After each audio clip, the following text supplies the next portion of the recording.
Assalamualaikum warahmatullahi wabarakatuh. Saya Muhammad Aizul Ardi bin Encik Wen, Guru SK Kampung Laut Tumpat Kelantan. Baiklah, saya akan berkongsi satu inovasi yang telah kami buat di sekolah kami dan kami jenamakan sebagai Marathon Al-Quran. Cepat khatam Al-Quran dan khatam berkali-kali.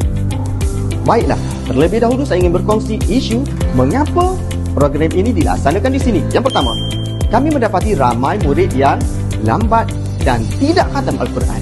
Dan yang kedua, mereka yang dah khatam Al-Quran mula menunjukkan rasa malas dan kurang minat untuk membaca Quran lagi. Seterusnya, bagaimana modul ini dilaksanakan? Iaitu kami menerapkan ranking game yang mereka main hari-hari ke dalam pembacaan Al-Quran. Setiap murid akan dibekalkan rank box khas untuk mereka tampal stiker pencapaian mereka. Sebagai contoh, apabila mereka berada di muka surat 50, mereka akan diberikan stiker rank bronze. Dan apabila mereka berada di muka surat 100, mereka akan diberikan stiker rank silver.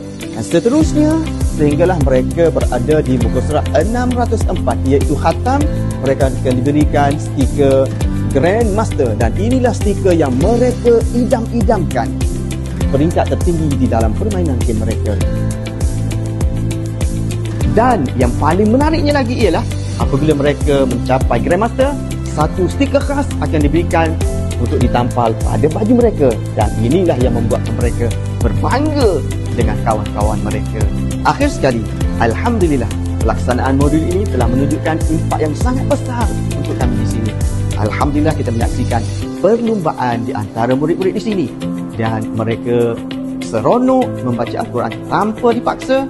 Dan Alhamdulillah, ramai yang khatam, cepat khatam, dan Alhamdulillah mereka khatam berkali-kali. Ada di antara mereka yang khatam 10 kali, 12 kali, dan ada di antara mereka yang khatam 16 kali.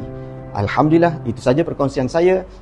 Semoga bermanfaat. Sekian. Assalamualaikum warahmatullahi wabarakatuh.